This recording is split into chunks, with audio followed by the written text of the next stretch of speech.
As promised on my introduction to my channel, I said I might share some ideas about the music that I played and about some of my own background. So this gives me the opportunity to talk about my feelings about Samuel Barber's music and the music of his that I performed, also with many of my colleagues. Barber enjoyed a very, very warm affection and esteem with listeners all over the United States, and especially in England, where he served in the military forces in World War II. He's less known in other parts of Europe, but he has one piece which is played often, usually at funerals, which is the Adagio for strings, which came originally from his string quartet, Opus 11.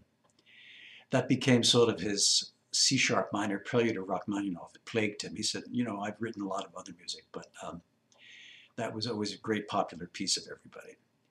In my own musical study, I heard early in my years at the Juilliard School his famous piano sonata, which was premiered by no one less than Vladimir Horowitz. In fact, he played it and made suggestions to Barber, which Barber quite happily followed. Barber himself was an excellent pianist, but Horowitz, who knew everything about the piano, could even inspire Barber more.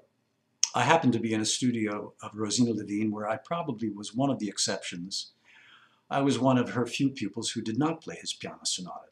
But I did play the excursions, and in my early years in New York, I also had the great privilege of accompanying Adele Addison, and we used to do his Hermit songs.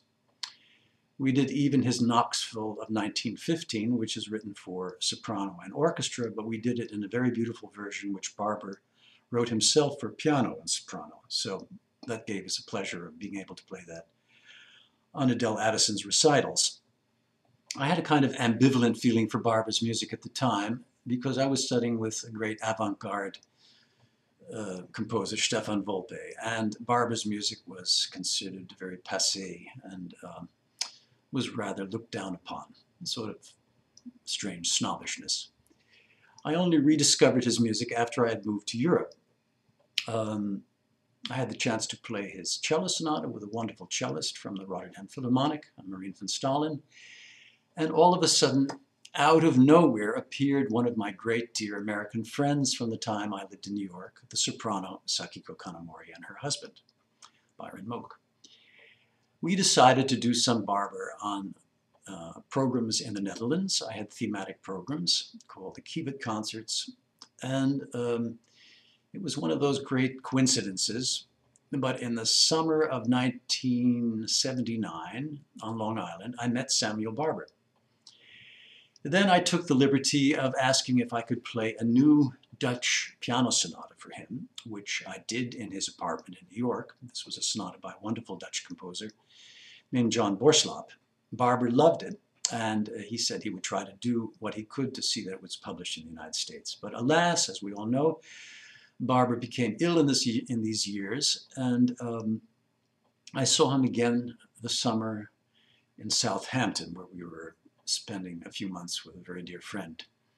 At the time, I had been invited to play his piano concerto, and Prometheus of Scriabin, one of the most difficult concerts I ever had to play. Both of those pieces are not standard repertoire, and they were featured on the same program in Utrecht. Fortunately, 2 days later, it was only the Barber concerto, but that's a handful enough. But anyway, to the pieces that you will hear on my latest YouTube entry.